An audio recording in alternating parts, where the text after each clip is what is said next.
안녕하세요. HLB가 유상증자를 3,300억 원 정도를 했는데요. 그 중에서 3분의 2가 엘리바로 들어가게 됩니다. 2천억 원이고요. 그 중에 또 4분의 1, 25% 정도가 바로 캄레니주맙이랑 리보세라닌 병용 임상의 비용으로 들어가게 됩니다. 캄레니주맙은 중국 항서제약의 신약이죠. 그리고 둘 다 적응증은 다르죠. 각 간이랑 위고 1차 치료제 글로벌 임상 3상입니다. 그래서 이거는 중국이 아니라 글로벌이죠. 그리고 삼상이니까 끝나고 나면은 이제 시판 승인 받고 판매를 할 수 있는 상업화에 가장 가까운 상태라는 것을 알 수가 있겠습니다. 그런데 이제 모두가 알고 있듯이 지금 HLB의 리보세라닙은 아직 NDA를 준비 중이고 시판이 되지 않은 약이잖아요. 하지만 항서제약은 지금 리보세라닙이랑 같이 병용 임상을 하고 있습니다. 그 이유는 된다고 보기 때문이겠죠. 그리고 그렇게 또 생각하는 이유는 이 리보세라닙이 사실 항서제약의 아파티닙이랑 같은 성분의 약이고 자기들이 중국에서 임상을 하고 신약 승인을 받고 지금 판매가 되고 있는 약이기 때문에 자기들이 더 잘 알고 있기 때문에 그렇게 생각하는 게 아닐까 생각을 합니다.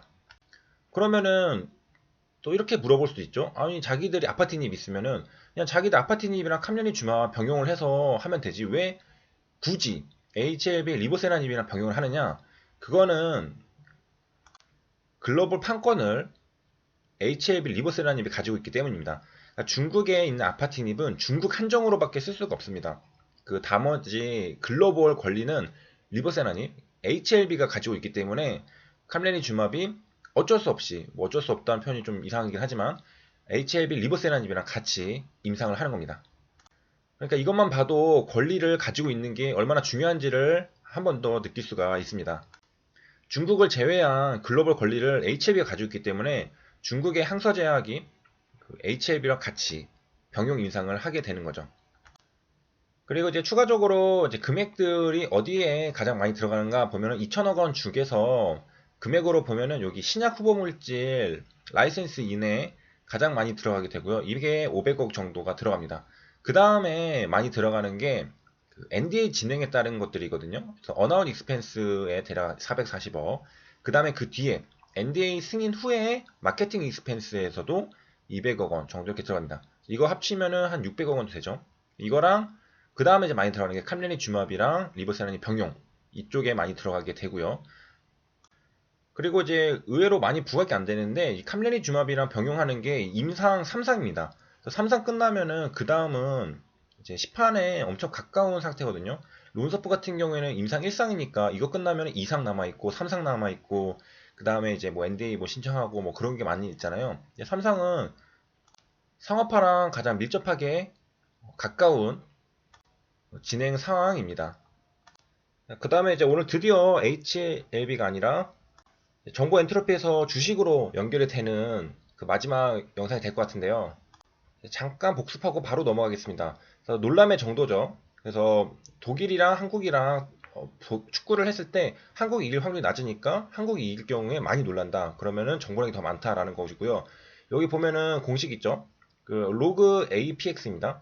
그래서 여기 XJ는 이게 발생할 확률이고요. 여기 A는 밑을 뭐로 하느냐. 2로 하면은 이제 비트로 하는 거고 1은 자연 상수.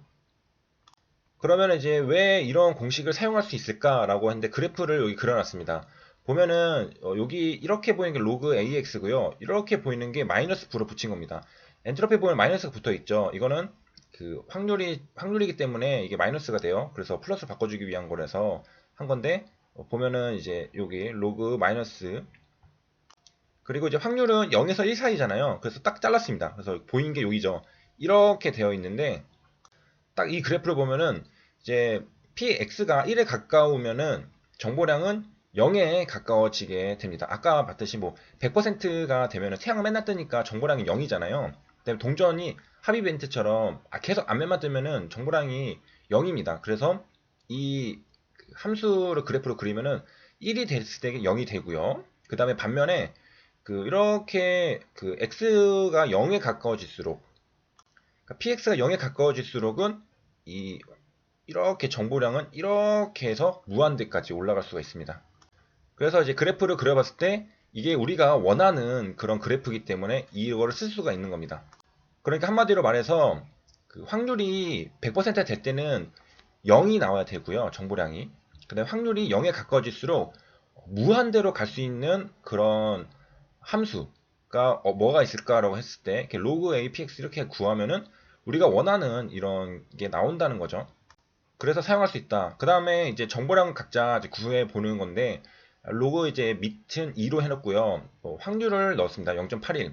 이거는 이제 독일이 한국이 이기는 거는 더 이제 높은 확률이니까 정보량이 낮고 한국이 이기는 경우에는 정보량이 더 높죠. 왜냐? 드무니까. 비기는 경우는 이제 조금 중간 정도. 그래서 엔트로피를 구하려면 이거를 다 이제 기대값을 구하면 되잖아요. 내려가서 보면은 여기 있습니다. 로그 2의 px인데 앞에 pxj가 있고 시그마가 있잖아요. 기대값을 구하는 겁니다. 우리가 이게 확률 왜 곱하냐? 우리가 가중평균 하잖아요. 뭐 주가 그런 거 구할 때도 뭐 그런데 당연히 여기 px 다 더하면은 1이 되죠. 0.82, 0.05, 0.14 더하면은 1이 됩니다.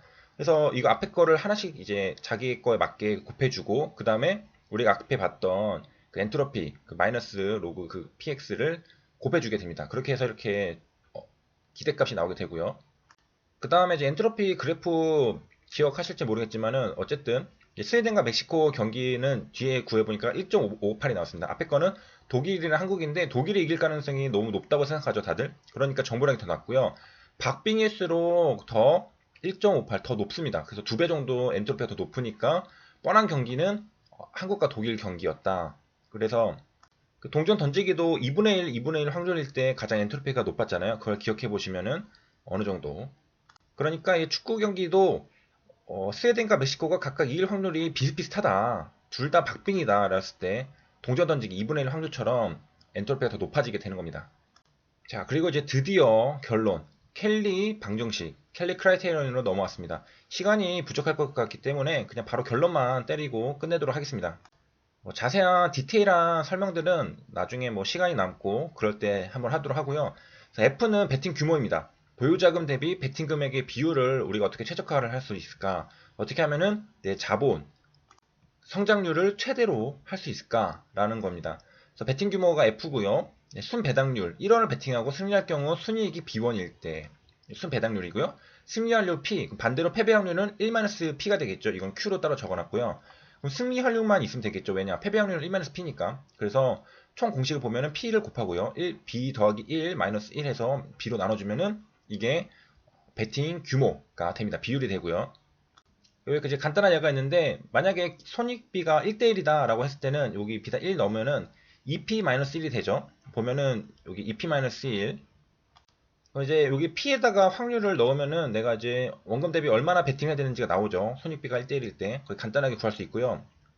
그 다음에 이제 프로프는 여기 있는데요. 여기 P 곱하기 로그 1 플러스 FB. 그래서 이렇게 쭉 있죠. 그래서 보면은 엔트로피랑 조금 비슷하게 생겼습니다. 많이 비슷하게 생겼죠.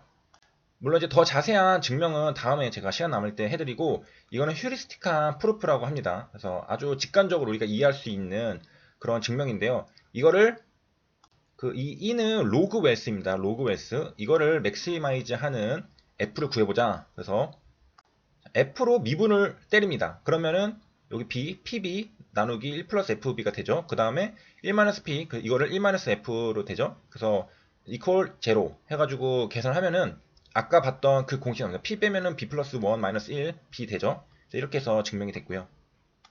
그리고 간단하게 풀어보면은 이 앞에 P는 승리할 확률이고요. 여기 뒤에 있는 1-P는 패배할 확률입니다. 앞에는 승리했을 때, 뒤에는 패배했을 때, 그리고 we start with 1 unit으로 시작합니다. 그래가지고 우리가 이제 F라는 프랙션, 그러니까 F만큼 비율을 우리가 베팅합니다. 내 원금에 F만큼의 비율을 이제 베팅하는데 내가 많이 졌어요. 그러면은 1-P 확률로 내가 지죠.